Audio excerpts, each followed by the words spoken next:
Και τι μιλές!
Έχει μια απίστευτη ενέργεια.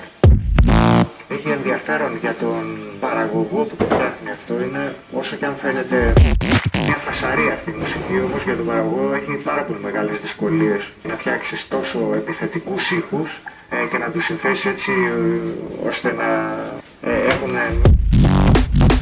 μια σωστή πλοκή, να κουράζει τα αυτιά του κόσμου μέχρι ενός σημείου. Μέχρι όσο πιστεύεις αυτή η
Not gonna lie, the hardest in the first half. It's easy now.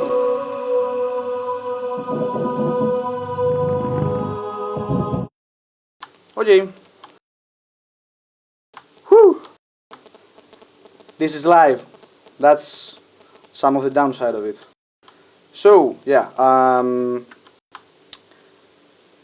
can you guys tag me with your comments? Oh wow, this Simon has already some questions for that matter. Yeah. Okay. Let's go for the first one from Sordez Eclipse. And in the meanwhile, I'll write down the questions from Simon because yeah, there's somewhat big ones. So, let's go!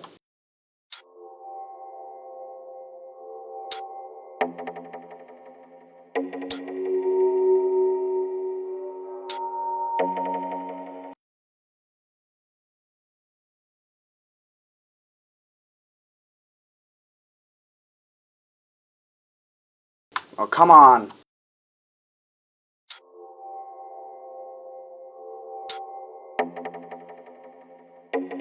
Yeah, seems like I'm gonna have to refresh every tab.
Okay, so far so good.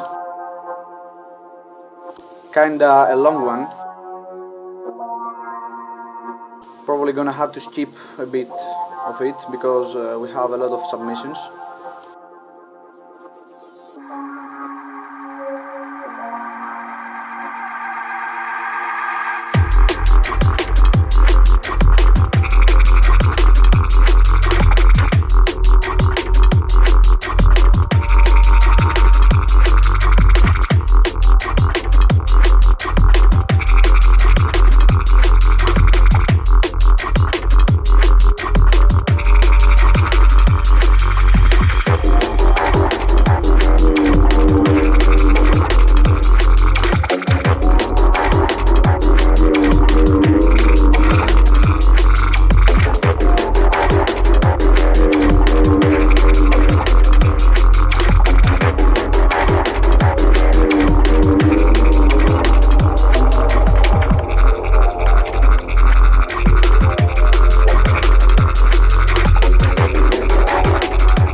Okay, started with a pretty cool one.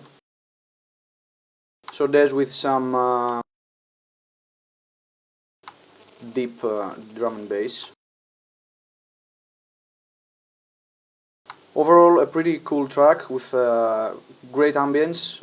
For me, the synths were a bit too wet with some delay and reverb, and a bit too pushed in the back. I mean, I get it's the style, but could use a bit more presence synth-wise, because the drum kit is already too good. It's a very nicely picked drum kit sounds.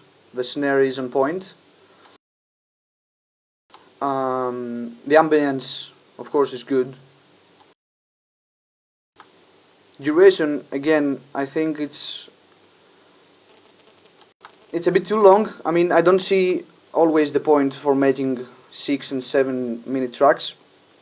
And I'm not talking from a DJ's perspective, but also from a listener's perspective, because if you can say the same things in like 3 minutes, as I mentioned in a previous episode, the track will get more plays, because if they can't get enough, they'll have to hit replay, which is a bonus for everyone, isn't it? So if you can try and squeeze some of the content in a much shorter time, like about the half, like 4 minutes, 3.5, I think it would be handier in both listener's perspective and the DJ's perspective. Yeah.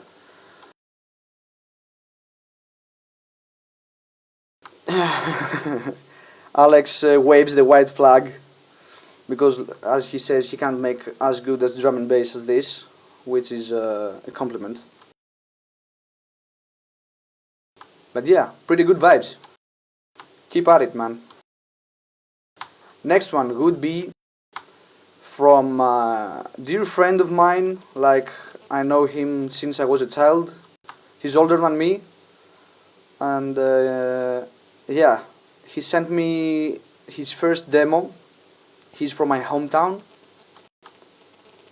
Yeah, I'm not sure what we're gonna listen to, but if I remember correctly, he's more of a trip-hop guy. So let's go. Aeloose. I hope I'm pronouncing it right. Winter Nights.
Vibes!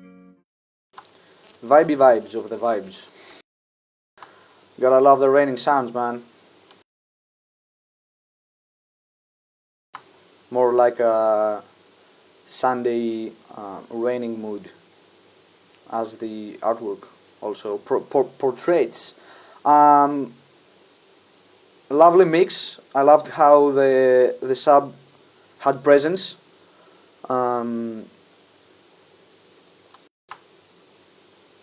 The snare was also a nice pick because it was like a rim shot, which doesn't take a lot of place in the mixdown. It's narrow in the spectrum, so that leaves place for all the other stuff to breathe and be confident with each other, not fighting for the same frequencies. You had very specific elements throughout the frequency spectrum, some basses, some high ends with the raining effects, the little melodies. The vibe was pretty spot on with what you wanted to achieve, and the title suits the track in exactly what it is. I just have to mention that you made it 3 minutes and 33 seconds, which is Easter egg stuff I do with my tracks too. Yeah, and I also loved how you panned your rim shots left and right when you were on breaks and outro and stuff, which makes it a little more effort, because why not? Could probably use some women vocals, like women's vocals, yeah. Not exactly singing, but some choirs or some shit, something like that, just to complement it even more. It has definitely room for more if you want to add, because it's alright as it is. It's chill step music to study to. So yeah, job well done here. You did a great execution. Next is Akrawa and Gnome, Perpetuum. If you guys are here, hola, hey. Both these guys are friends. Let's go into it. But first let me refresh this, because I know it's probably gonna lag.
Nice.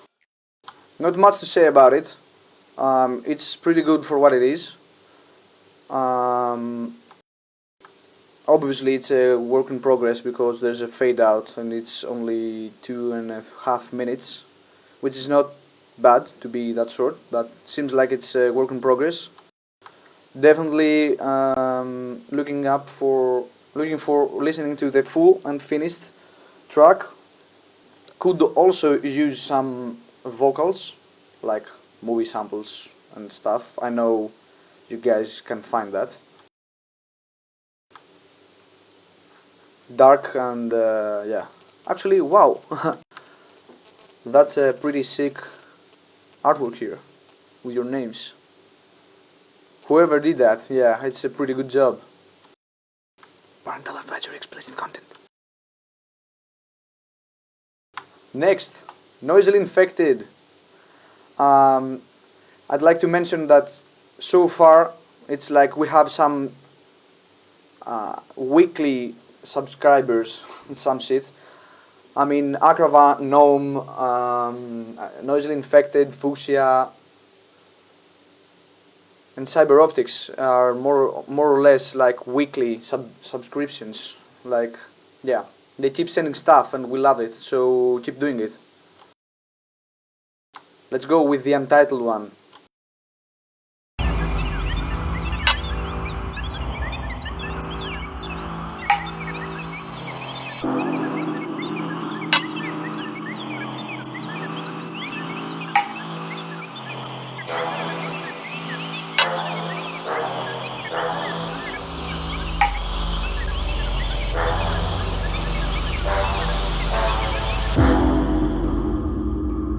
Straight off the streets of motherfucking Compton. Damn.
Damn. Yeah, vibes. Dude, I knew we had great Greek talents, man, but this show, yeah, brings the best out of them with the, I mean, more people get to hear them, which is my goal here. Except for, other than giving feedback to them, I'd love to see them getting some recognition because, yeah, let's face it, SoundCloud's reach is shit. Don't have much to say about this track either, but just one thing, it's overcompressed, overlimited. I know you tried to make it loud, but it also takes a toll on your dynamics. and in some places the kick with the sub gets oversaturated and it's audible. You can hear the saturation there, which is nice as an effect, but I know it's not in purpose. I know it's from over compressing the whole track or the kick and the sub. Big ups for the Greek talents, Akrawa, Gnome, Noisily Infected. So far these guys do a great job. Let's go for the next one. LeoryDawn, Drip My Life. And it's a trap one. Okay, let's see this. I'm gonna be honest, I'm hard on trap. It's not easy to make me like trap, but I'm gonna be subjective. Subjective here, and try to be fair. Let's go.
Okay, you had me there.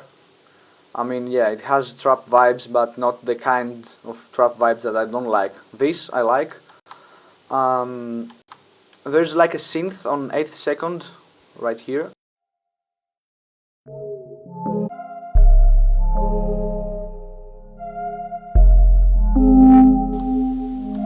Yeah, you hear that? It gets distorted for some reason. It's either because you have boosted the wrong frequencies or it's overcompressed and it gets distorted right on the 10th second. You hear that sizzle on the high end, especially on the right ear, on the right side. Don't know if it's too loud or something, but check on your spectrum and see what's doing that. You can notch it down and you're pretty much set to go. I mean, the vibes you're going for are already in a good place, but some elements are not leveled right. Mix down wise. Yeah, I don't think I have anything more to say about this. It's more about taste. But if we're gonna talk about technicalities, yeah, this is the only issue here.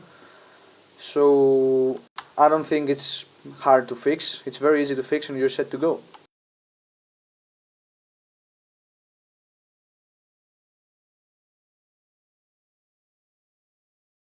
Next, fuschia. Again, this guy has set the bar high for himself. 2 submissions in a row, 2 episodes in a row. The first one was great, fucking great. The second one was great as well. Let's see the third one. Go!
yeah, I figured this was gonna be like dead space. Mint production man, again, I know that you know what you're doing.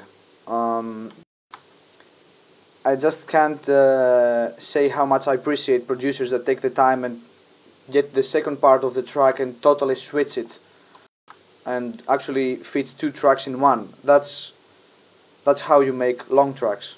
Like, fit a lot of stuff in it. Why not? Don't get lazy, guys. I'm not saying you are lazy when you don't do that, but imagine how many more things you could say when you took the elements and remixed your own track to the second drop. That's a nice perspective you could have. That's a nice point of view you could have. Also, like 140-minute mark.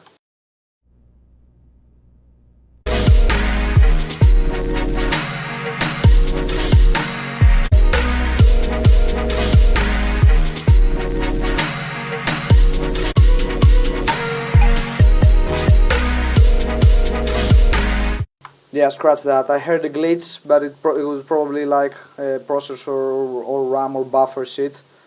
It's not here there now, so yeah. For what you're going and for your own style and vibes, this is pretty spot on.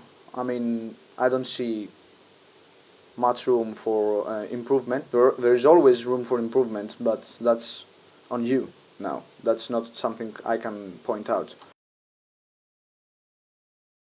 Yeah, the key switch. Also, yeah, Walter says that it adds to the replay value. Replay value is crucial nowadays. So your tracks have that value, which makes it all the more better for both DJs and listeners. Next, Akrawa, just Akrawa, not with Gnome. Antenna. 6-minute track, man, wow. I hope you have a lot of things to say in 6 minutes. Let's go. Actually, let me refresh that, because it's probably gonna lag.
No, thank you for the fade out. You had me worried there. Wow, I mean, the originality on this one is, yeah, great effort, bro. Right about the 4-minute mark, I was about to say that, yeah, that's a long track that has a reason to be long. But that break, man, was too long, like, was 32 bars or something. Yeah, you built there some anticipation, but I believe it was a little bit exaggerated, a little bit too long. But the vibes here are on point. They are like cyberpunk vibes, and the BPM also is kinda slow, which is not bad. Like, it has its own character, and I appreciate that. Midnight Club too, says Alex. Also Hypnotoad, yeah. Never heard of that guy or woman, whatever. But it was definitely a good track. Let's go to the next one. From Digital Fury, Robotic Assault. Wow. About that title. We have Cyberoptics here. I hope you're going great with your robos. Let's go! Robo battle!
My time machine works!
Nice! Nice robos. Actually, they were too metallic for my taste. I mean, there were too many highs. You had your crashes, you had your hats, you had your high end on your snare slash clap, but I think the synths lacked some mid frequencies. You could either use the same synth layered with the already used one, but one octave down, so you can have some mid frequency information here, because you only had like 1K and above. You need some 500s, man, here. You need to beefen it up a little, but other than that, I think it's in a very good place. You could also work a bit on your arrangement and how your loop goes, because around this area, toward the ends, I know it's a work in progress, probably, but I know that towards the end, it was like a bit repetitive and random on your patterns of your synth line. Solid effort though, solid production. Yeah, Alex, I already I already covered that. Glad we're on the same page here. 2 last minute calls, like they just sent me these tracks. Gnome solo. We already listened to a track from Gnome and Akrawa. Now it's Gnome alone. 1112, like AAAB. Almost like 1312. Let's go.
Vibes. Yeah. It's already there. I mean, it is what it is. It is what it is. It's already there. It's done. It's already set in stone for me. I mean, not much to change. You could always use an MC like Henry Canyons. If you don't know him, search him. He's one of the most underrated MCs, in my opinion. But other than that, yeah, it's done. It's solid. Again, you do that all the time lately. You send me submissions, and there's not much to say about them. You're making me look bad, man. I'm joking. I already look bad. Let's go, KostasT. This guy. We've been friends and supporting each other some way or another for like 5-6 years. Can't remember how long ago it began. He's Greek as well, as the name suggests, and it's the first time he sends me he sends us a submission, so let's look closer to it.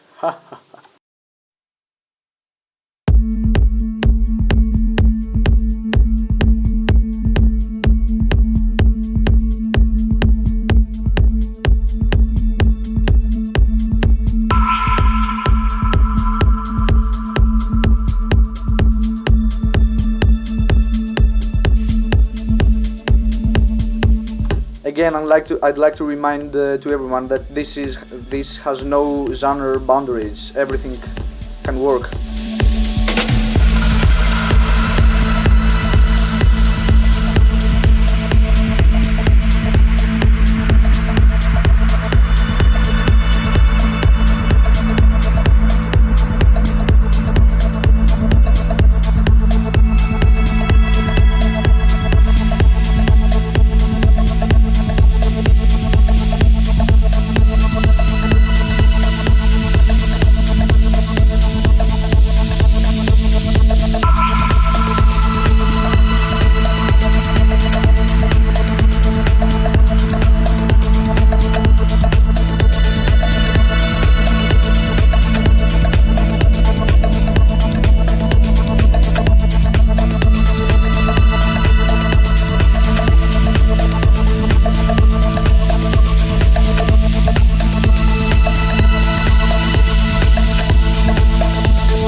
What a beautiful track, man. What a nice way to end today's submissions. Like last minute call.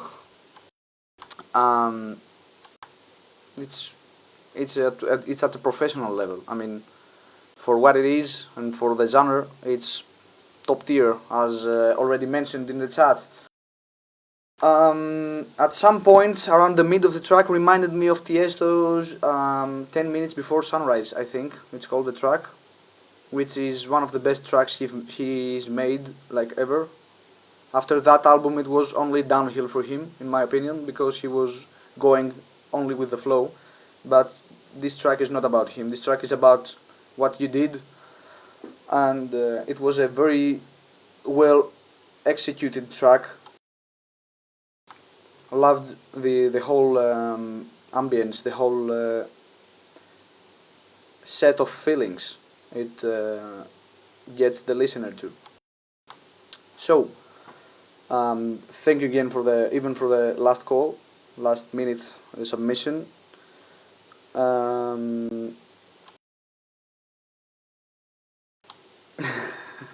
Pose like a breeze, yeah.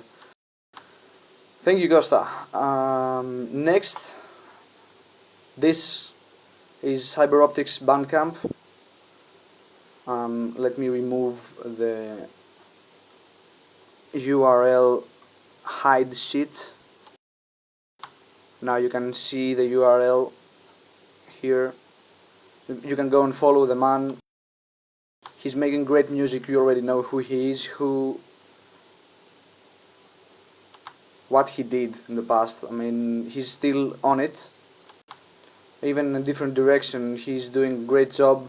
He's going to release his new album here on this platform, so get to follow him, so you get to support the man.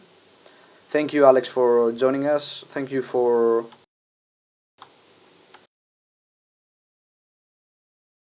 being active in the chat. Now I will join his voice channel on his Discord server, so I will leave his Bandcamp as a background, because for obvious reasons I would like to not show the Discord channel itself. He's already sent us like 4 tracks, and one of them is by the alias Embryon, which is a pretty cool Greek word to use.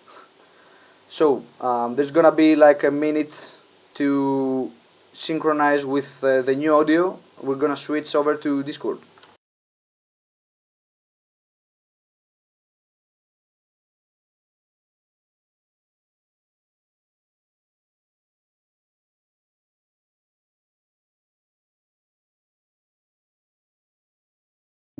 Yeah, I can hear you.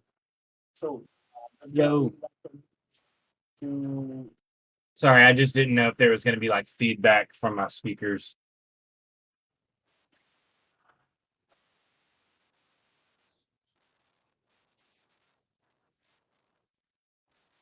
Yeah, for sure.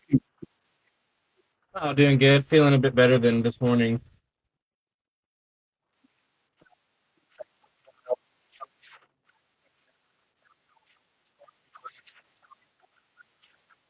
Okay. Okay.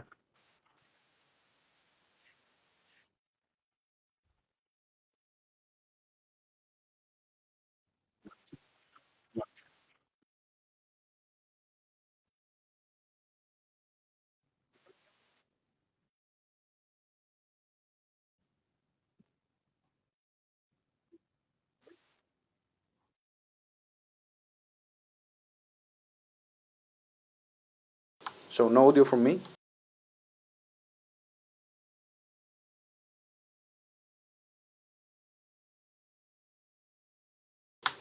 Any feedback on the audio, guys, could help us here.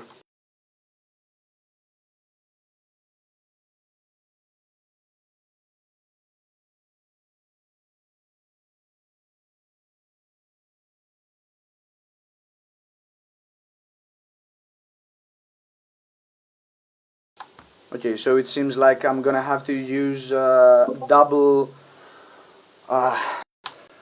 push to talk buttons, because yeah, it's a layout I have never used before.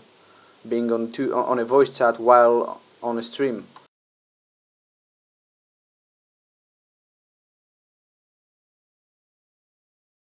So, yeah, there is a bit of an issue.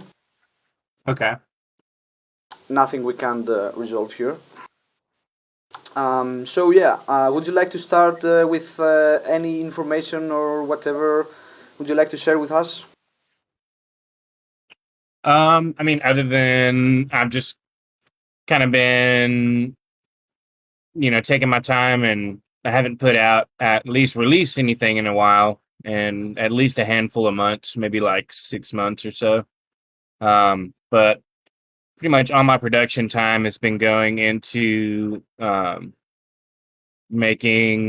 trying to get 10 really good tracks for a synthwave type album, and it's going to be tons of different like vibes, not necessarily just one vibe the whole time, but still kind of keep the flavor of my sound and my style, so you can tell it's me, but it'll be all different types of songs. And then as far as what I sent you today, I sent you, I think, 4 tracks. Yeah, it's Three of 4. which, yeah. 3 of which are tracks that I'm currently working on, that are getting finished up to include on my new album. And then 1 is actually a collaboration between me and my friend Jordan, and that's like my side project. It's called Embryon. That's the name of it. And it's more like sci-fi, down tempo-ish type stuff. So I sent 3 of my songs that are works in progress for the album, and then also a Embryon track, which is also a work in progress. Pretty cool stuff. Which track would you like us to start with? Let's see. The Embryon track is kind of short, so you could do that one first. Okay. And like I said, it's right now it's not necessarily a track that's got a ton of stuff going on. It's more of like I wouldn't say minimal track, but definitely a dark tone. And usually our stuff has a lot of different stuff going on, so we wanted to experiment more with like a more kind of minimal aspect. But I mean, I guess you'll understand better once you hear it. But yeah, it's just really about the vibe, and it's actually a remake of a song that we did when we were about 19 years old. Me and him are the same age. Holy shit. And he is the one that, my friend Jordan's the one that actually got me into making music and showed me what Fruity Loops is. And we actually made this track, over 10 years ago. And so now we've gone back, now that we've kind of leveled up more, and we're redoing it because we like the melody and the vibe of the song, but could definitely be updated. So that's what it kind of is a remake. That's a pretty cool story, man. I mean, yeah, it's like 10 years apart. Yep. Nice. And the original song is on YouTube, the original version. So if anybody wanted to listen to that, just to kind of compare on their free time, they're more than welcome to. Yeah, feel free if you like to post the original track on the chat, so anyone who can find it listens to it later on. Right now. Meanwhile, I'm gonna start with your track, a track called Dollhouse Dimensions by Embryon, which is Alex and his friend. So let's go.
Nice, nice man. I mean, it's like written originally by kids, executed now by men. The same kids and the same men. It's like a time travel story. Yeah, it's definitely one we really enjoyed. And we were like, man, we should go back, and remake that song because the melody and everything is there, but just kind of update the sound. So Yeah. we get Have we get you? together every 3 weeks or every 2 weeks, and that was all done actually yesterday. We had a whole day to work on it. And so it'll probably take us about 2 or so more sessions before we get it done, but we tried to lay everything out, and then next time go back and sort of detail it more. Nice, nice inputs. Have you watched ever like the series on Netflix Dark? Because it reminds me of such vibes. I tried to watch it, but I couldn't do it because it was like it was dubbed. Like their mouse and English don't match. Just yeah, I get it. Use original audio and English subtitles. I mean, that's how I do it. It gets a bit getting used to, but yeah, it's pretty good Okay. series, and I think it could also be like themed like that because of the 10 years of differential here. I mean, Okay. it's like a 10 year gap executed by the same guys. I don't know. Maybe I'm influenced by that already too much. And it's definitely up that dark sci-fi alley. Yeah, And that's yeah, pretty much all our stuff is kind of like that. That's kind of my outlet whenever I want to be more creative and not necessarily as restricted.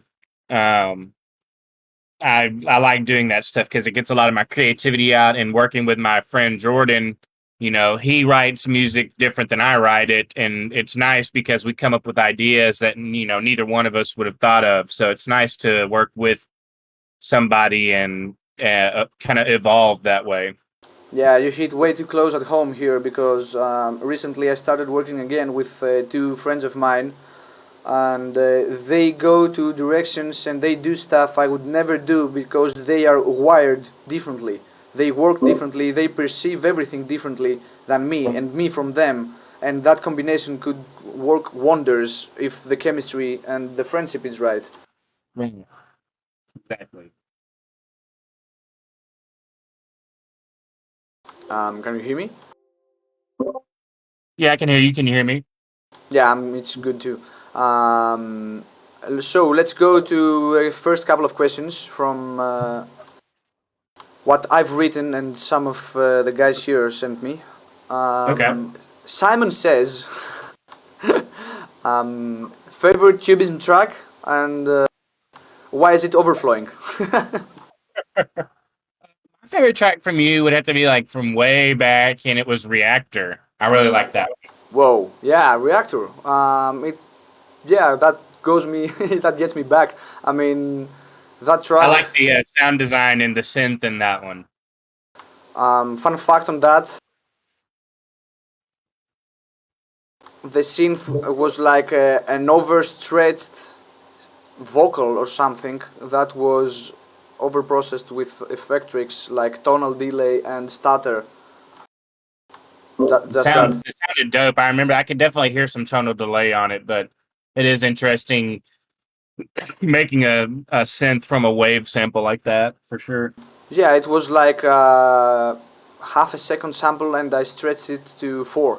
I mean, Damn, yeah, no holds barred. yeah. It also gave a lot of context that sample because stretching it so much, it produces a lot of harmonics that it didn't have before.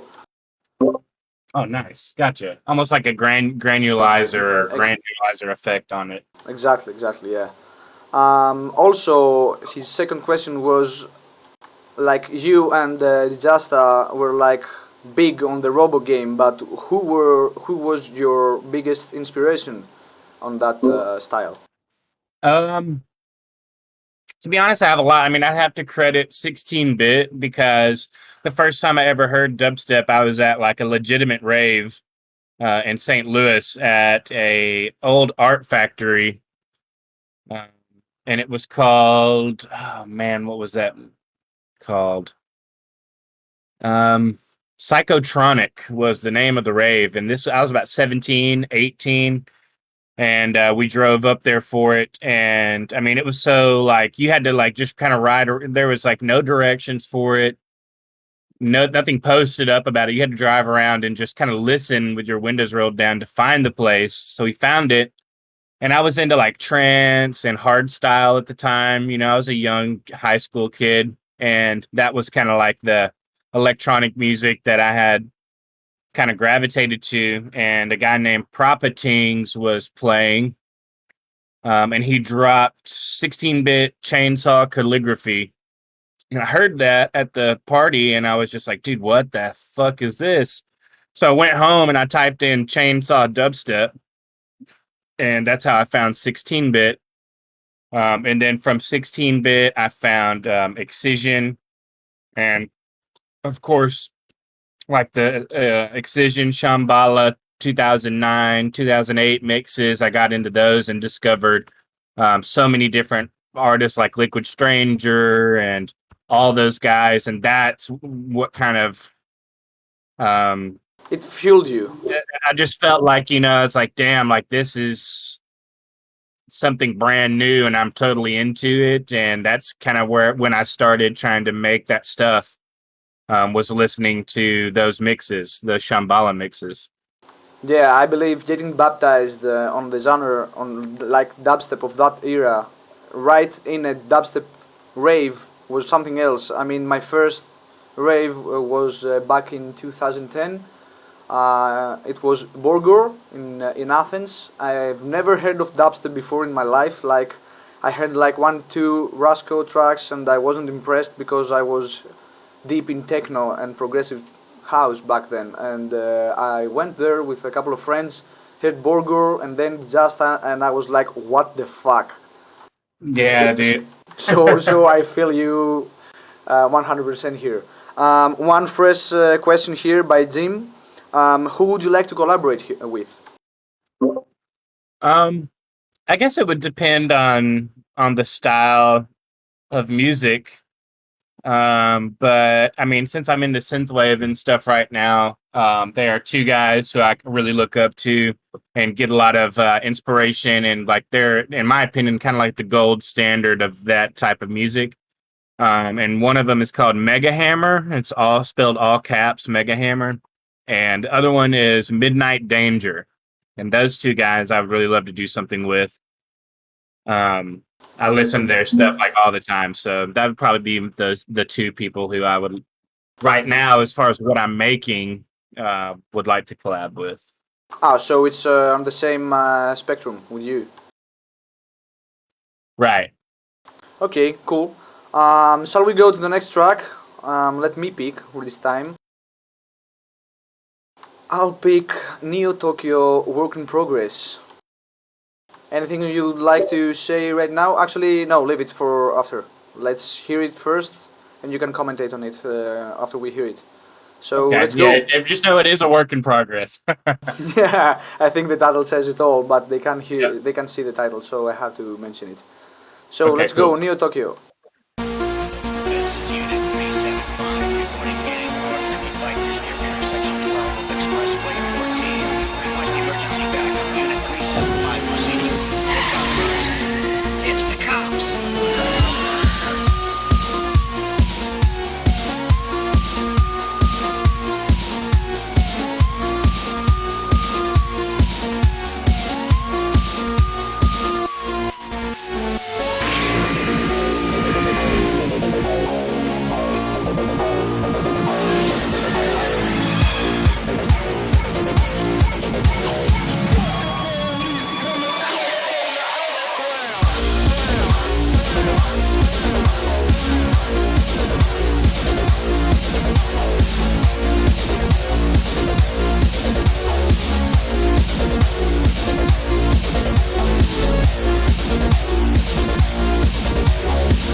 okay, occasional watermark here, just for stealing purposes.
Work in progress, but it bangs already.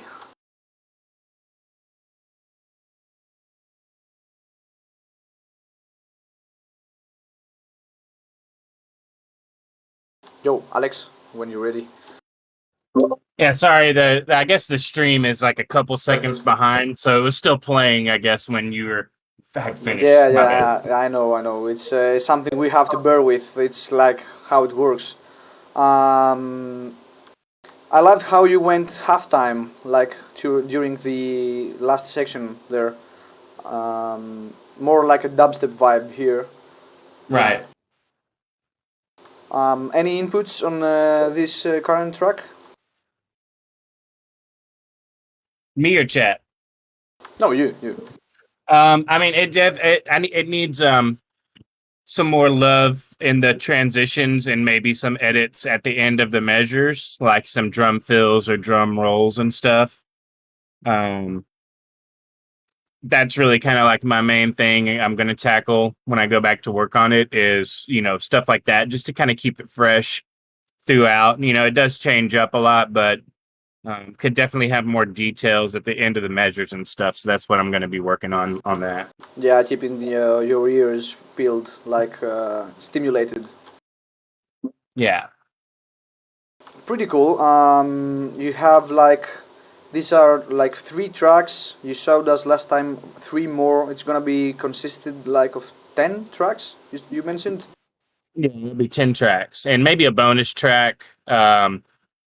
For people that maybe are subscribed to like my Bandcamp or something like that, maybe they'll get a free bonus track or something like that.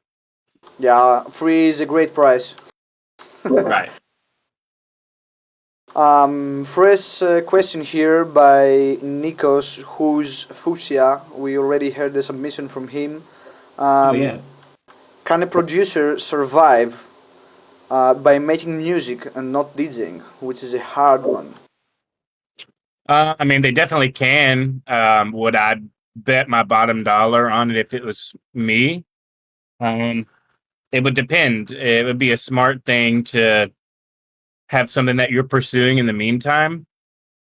And if you can get your songs to the right people or the right people come across your songs, I mean, you definitely can survive. And it also depends on what kind of production you want to do. It's like you could make beats for rappers if you want to do that thing. I mean, it's still producing and not DJing, and I'm sure there's a lot of money in it if you enjoy doing something like that. As far as making electronic music, kind of how we make and what was displayed in the chat. It's a very saturated field, so there is a bit of luck involved, as to, who hears your track or who you can get your track to. But it's definitely possible. I mean, at the end of the day, yeah, it's possible.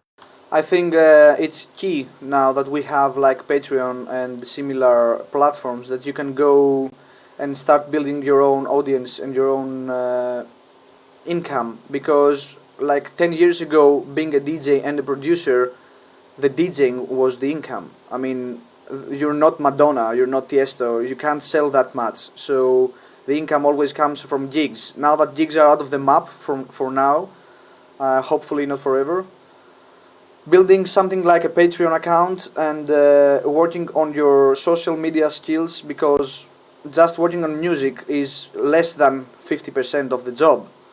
I mean, unfortunately, working on music is like the basis. Yeah, and that's even still something that I struggle with, is having good, social media presence and always trying to advertise my stuff and get it to the right people. And it's difficult, especially like if you're like me and you work a full-time job and you also do music, advertising and pushing that music and doing all the social media stuff, that's a whole nother job in itself. So it really just depends. And, if you have the time to do it, definitely like invest in that kind of stuff like Patreon, or I'm even thinking about doing, I just streamed Dark Souls from my computer this past week, getting ready to do like some live production streams. So I'll be on Twitch and stuff like that, where people can just tune in, watch me work on tracks. Or I've even had the ideas of like maybe having like a poll where people can vote on what type of track I'll make. So just trying different stuff like that, just to, keep relevant and, be pushing myself. And even though I don't make, a ton of dubstep anymore, I still have a lot to offer as far as just playing music goes. So I think the music you're working right now, it's a lot more relevant, to be honest. And Twitch doesn't make it all easy, I think, because you have to be a Twitch partner after being a Twitch affiliate, which for you to do that you have like something like quests you have to fulfill, like stream for 8 hours, or stream for 3 separate days each week, different 3 days every week, and different times, and have like that amount of likes on your streaming video and stuff like that, which then you can make money by subscriptions and donations, which is not making it easy, but it's also keeping the ceiling quite a bit high, so it's not getting oversaturated, which is definitely a good one. right.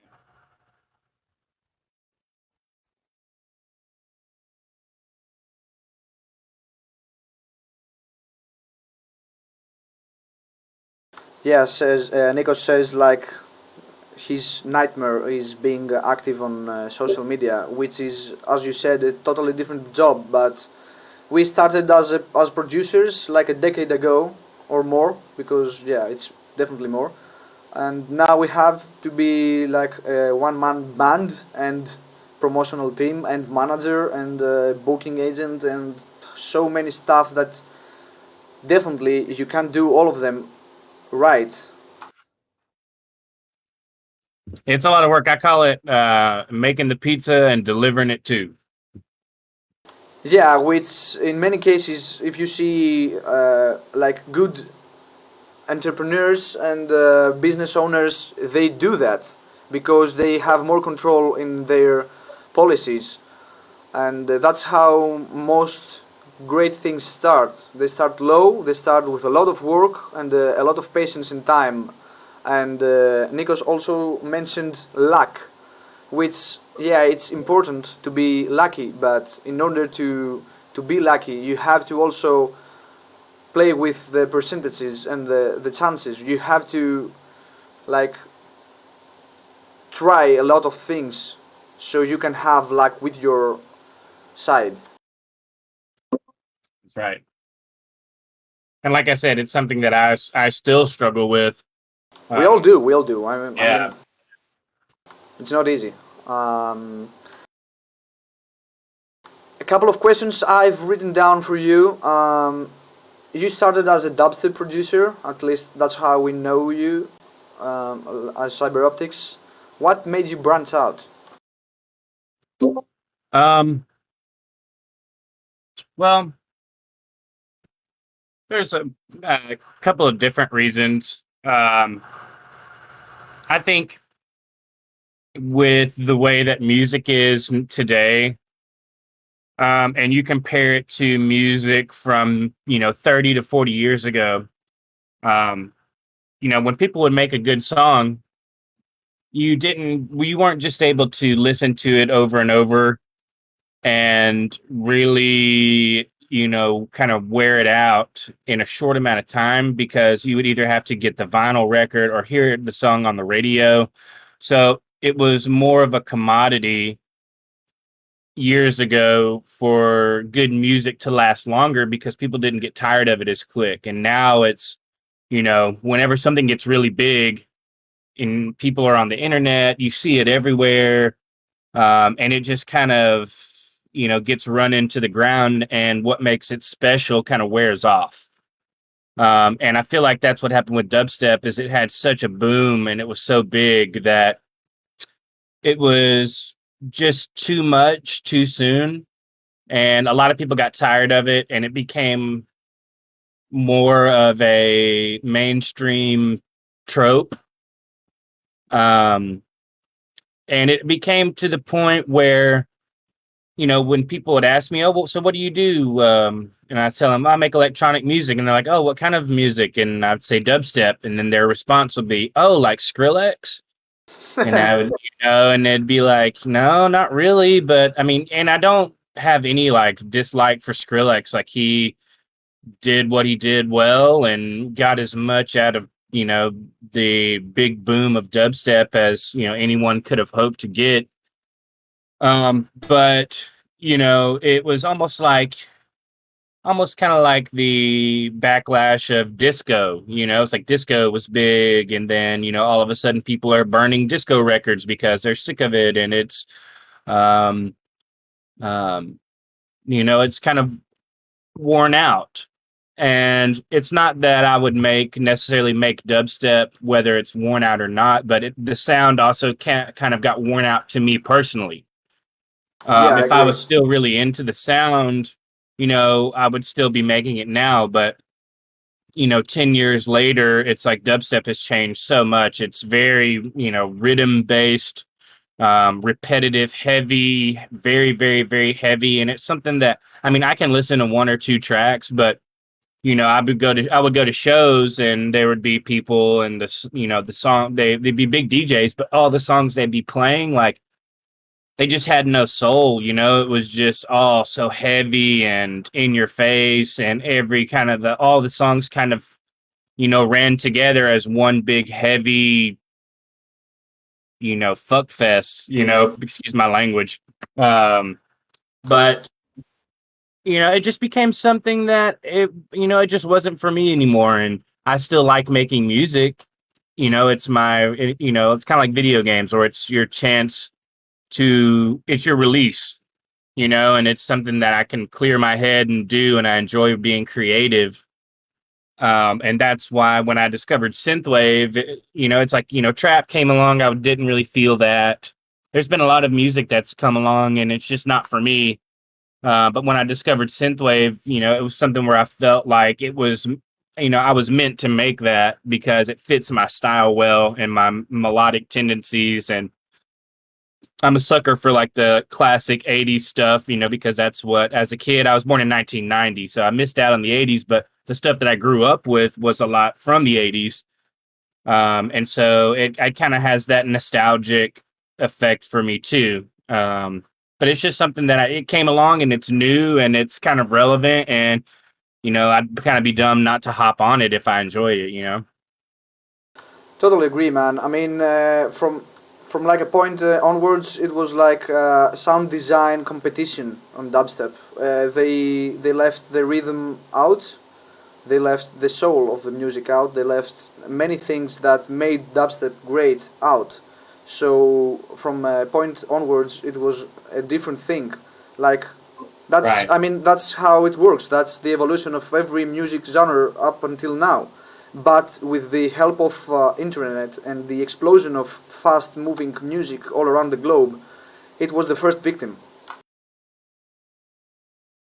That's very very correct and very true. Unfortunately, yeah, and that's about the same reason why I don't, I'm not heavy on dubstep that much anymore.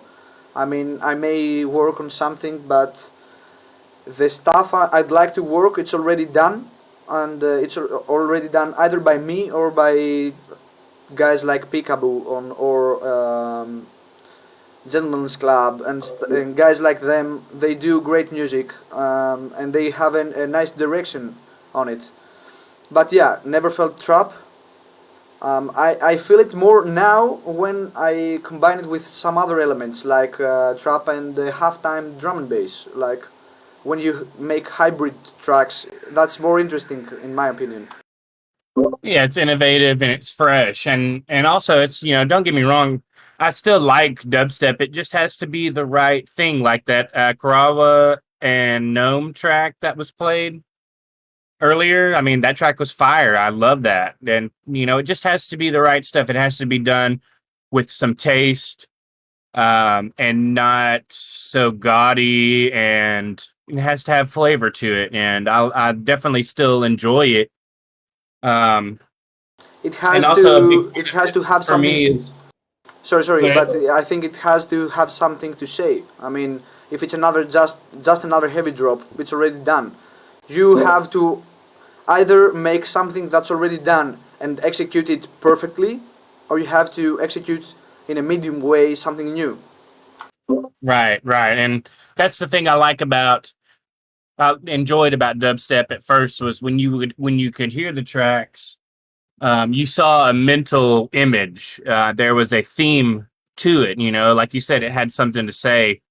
And it's like more of the stuff now is like, okay, let's party. When it drops, that's all you think about. It doesn't tell you any kind of story or explain any kind of vision to you. And it's like, that's what I got out of dubstep the most. And what I enjoyed is, I mean, you can make robot dubstep, whereas Dodge and Fusky making granny dubstep. It was just, you could do anything with it. And it's to see it kind of relegated to such a formula now, it's kind of a shell of the freedom that it had.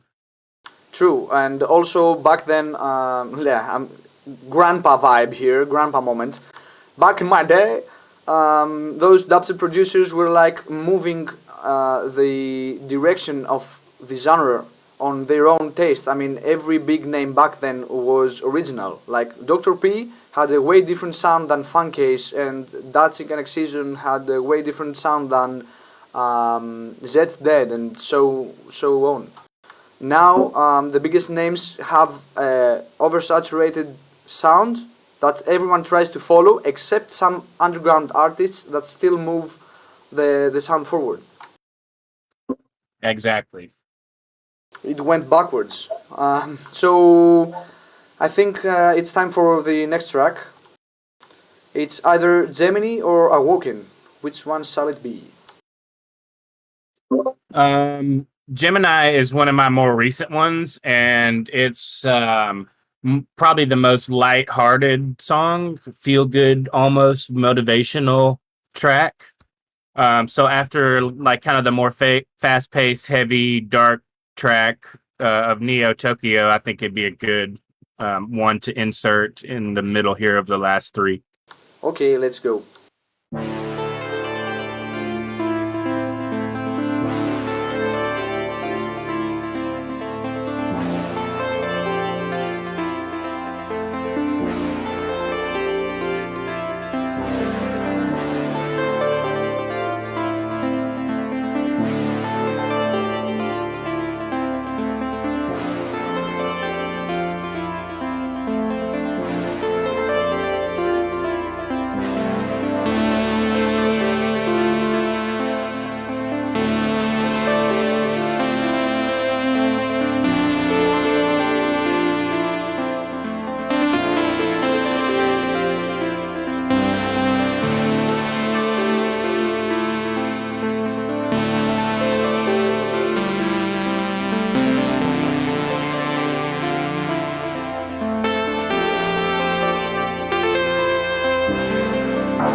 watermark time.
My favorite synth and plugin.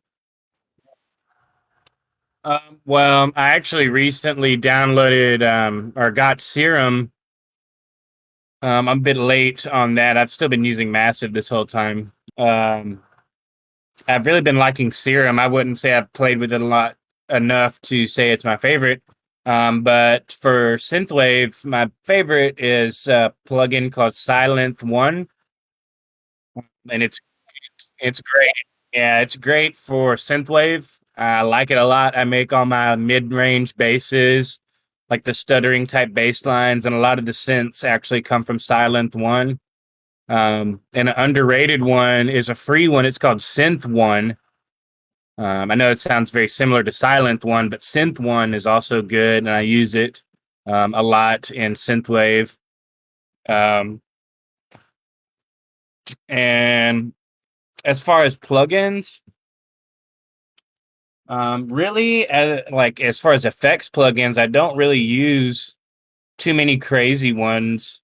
As far as synthwave goes, I use a lot of stock Fruity Loops stuff. Valhalla Vintage Reverb or Valhalla Vintage Verb is a good one for all kinds of different reverb. 80s type music is really heavy on reverb.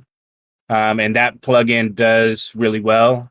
So I'd have to throw that one in there as one of my favorite plugins.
It's really good. I enjoy it a lot. Definitely one of my most used plugins.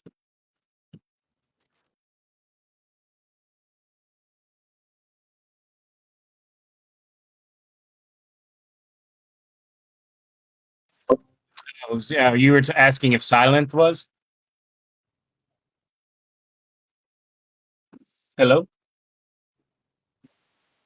Yeah, I can hear you. But yeah, I was just saying that Silent is one of my most used plugins for synthwave, pretty much.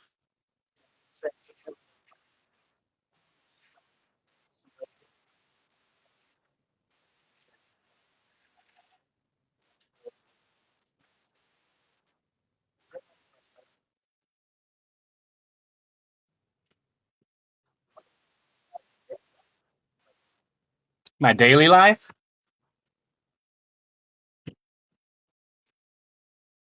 Is that what was asked? Like outside of music?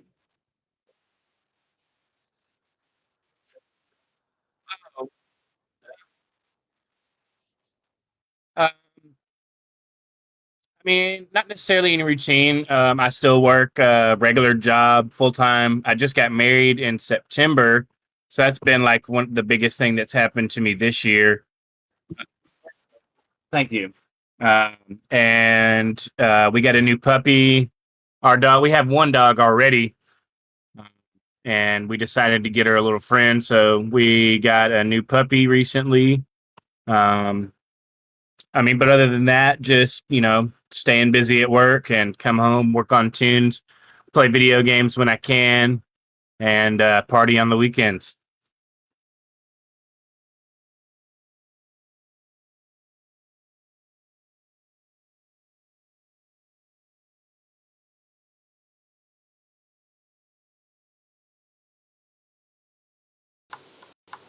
Okay.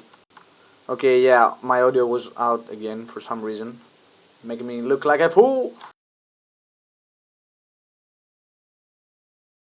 Do you have any specific ambitions with your project from now on? Well, my end goal and dream is to um, work with more cinematic stuff. Either whether it be, I would love to work with video games. To make music for video games would kind of be like the end goal. Um, or even movies and stuff. Something that I could work with a something bigger than myself, and contribute my talent for a really nice end product. So making music for video games would probably be like the end goal. It's probably like a dream come true to every like most producers out there, like a series soundtrack or a movie soundtrack or gaming effects and music. Yeah, it's probably one of the best meta you could go to. Right.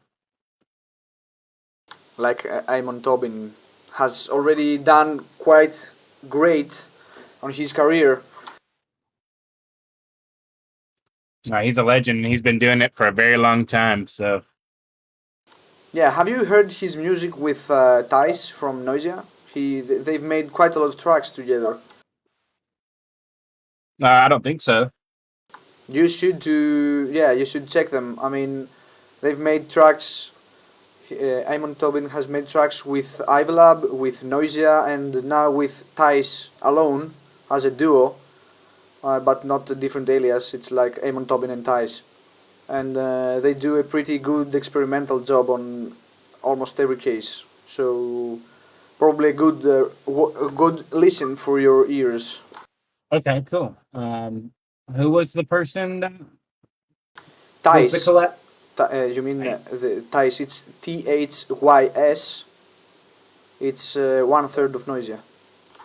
Okay, cool. I'm on Spotify. I'm marking it now. It's the only guy left with hair. If I help you.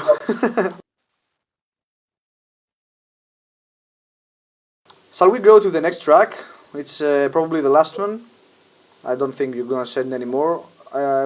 Probably you should keep some secrecy on the other ones.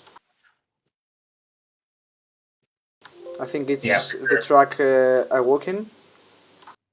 Yeah, and this may not even be the final name. And this one's kind of still very much a work in progress, but there's a lot already done to it. And that was kind of like the purpose for sending these songs. It's like I'm not finished with them yet, so any feedback or critiques on them I can apply when I am finishing them up. Yeah, sure. So let's dive into it.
I have to watermark again.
Ah, that's the Robo one.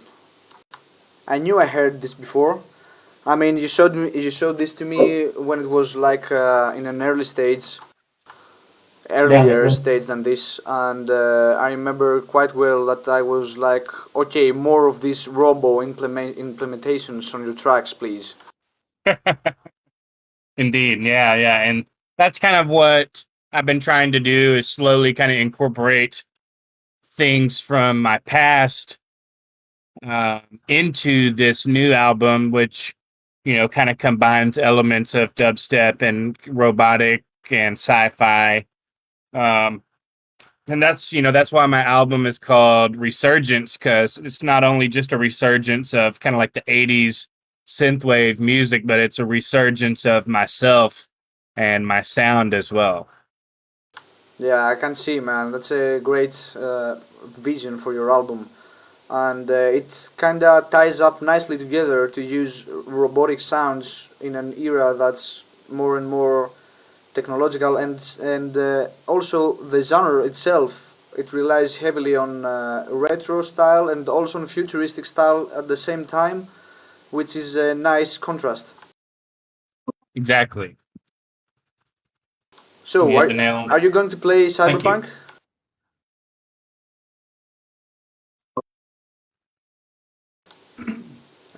Did you buy Cyberpunk 2077?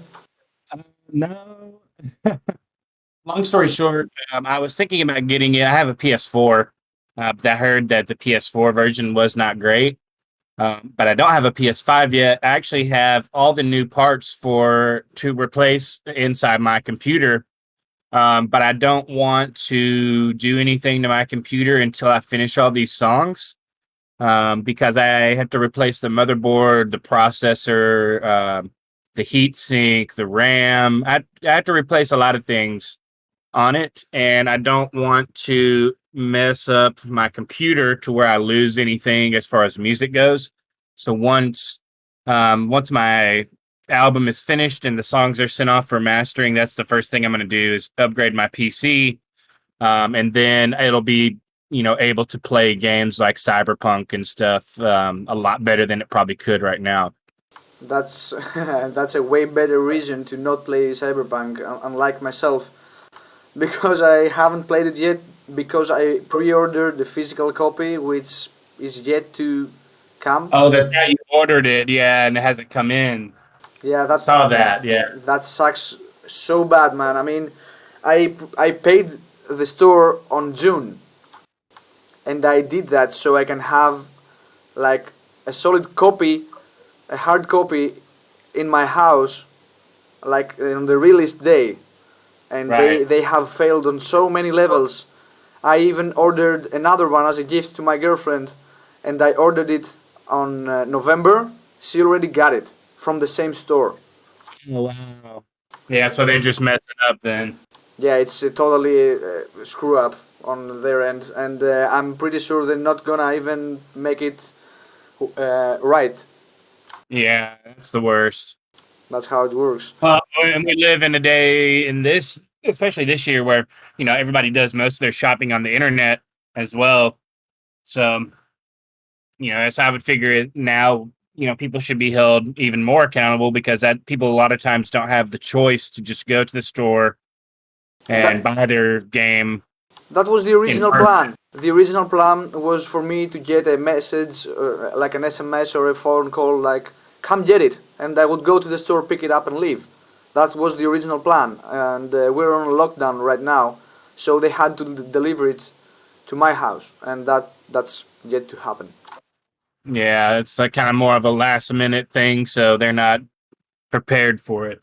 It's not even picked by ACS yet, if you know what that means. Yeah. The status of the order is like, we're working on it. What the fuck are you working on it? I know, right? Yeah, it's just like get it to my house.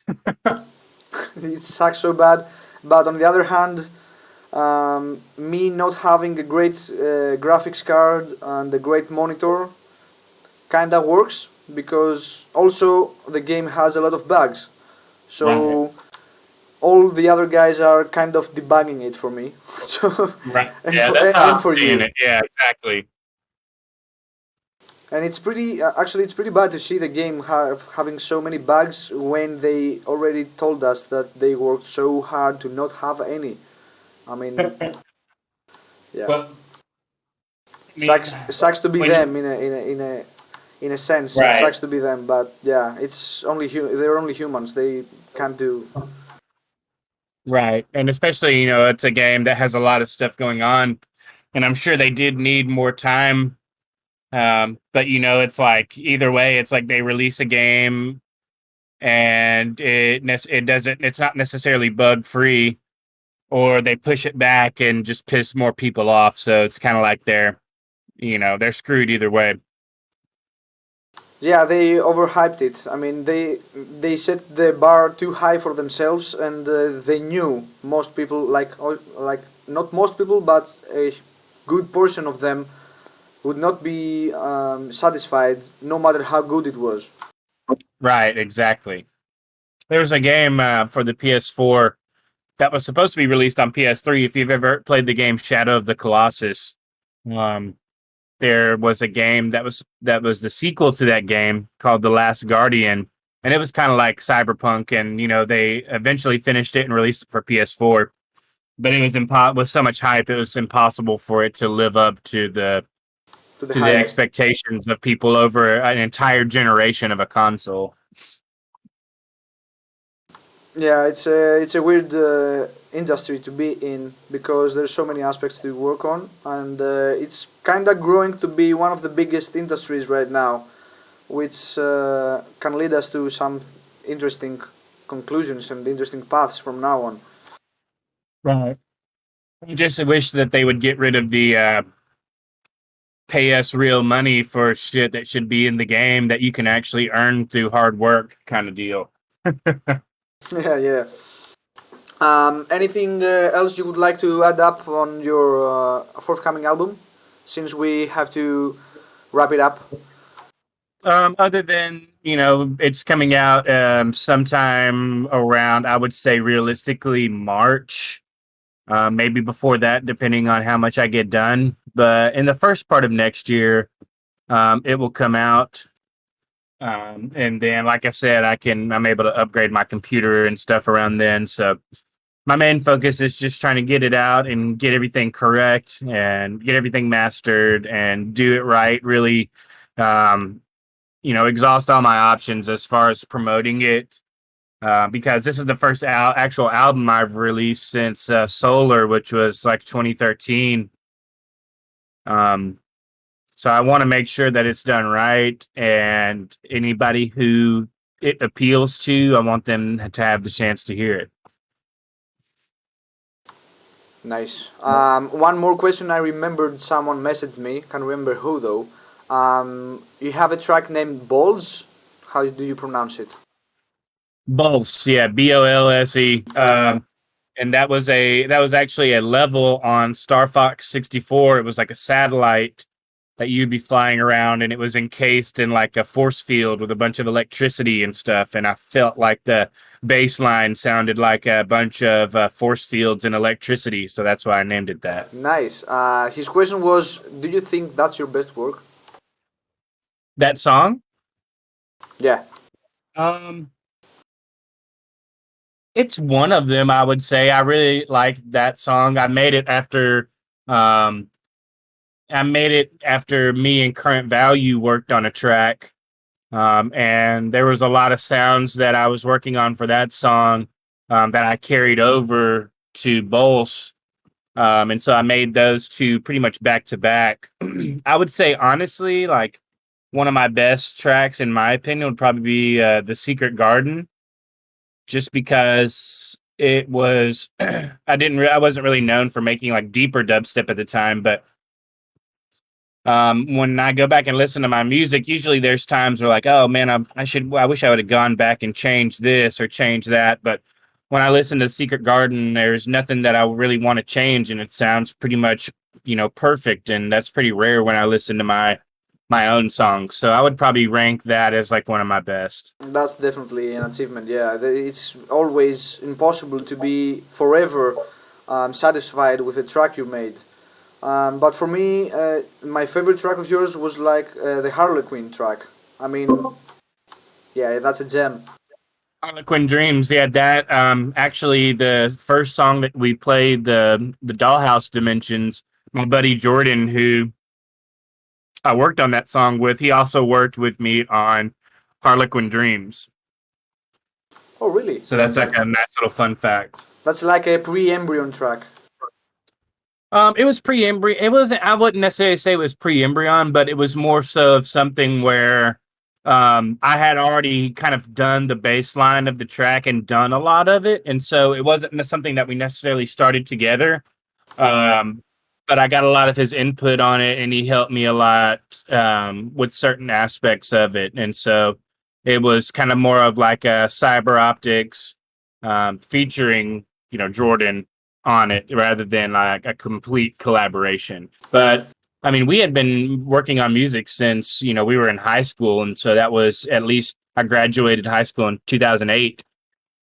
So we've been doing stuff for a long time. It's, he's always been one of my best friends and a really integral key into me getting into making music. And so I like working with him because of that. That's awesome to have a guy like that.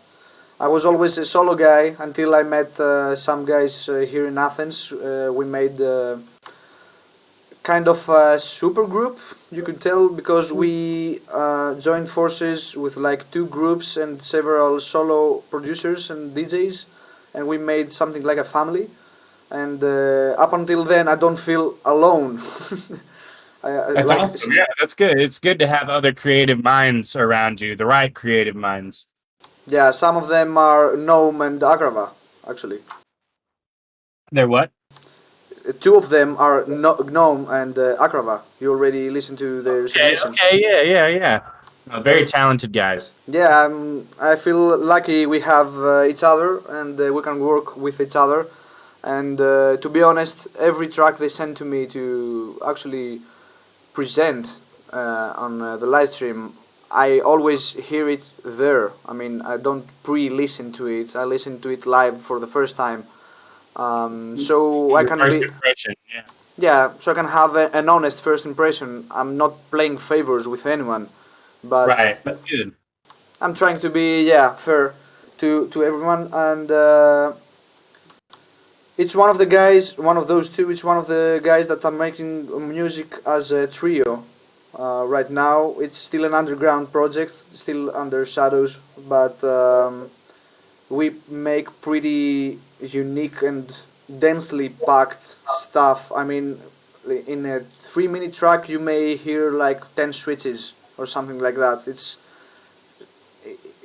so much better to work with two more guys that you can make it work than always do it alone. After a point, it gets saturated. Right. And it's almost, it's like, at least with me, if I sit down and work on a song for 5-6 hours, it's like my brain eventually it runs out of creative juice, runs out of gas. And when you have other people to add their input with a fresh outlook or fresh idea, it helps, prolong that creativity of your brain. Exactly. They can always fuel you to jump into it right back. Right. And I find myself being always highly motivated by watching old Noisia videos. I hope you've seen them. Yeah, that's good. Have you ever seen Noisia studio videos from like 2006? There's so many, so many things you can take away from them, and how they work and the feeling. It's something else. Yeah, well, if there's anybody to learn from, it's definitely those guys. Yeah. I mean, they did pretty well, and they still do.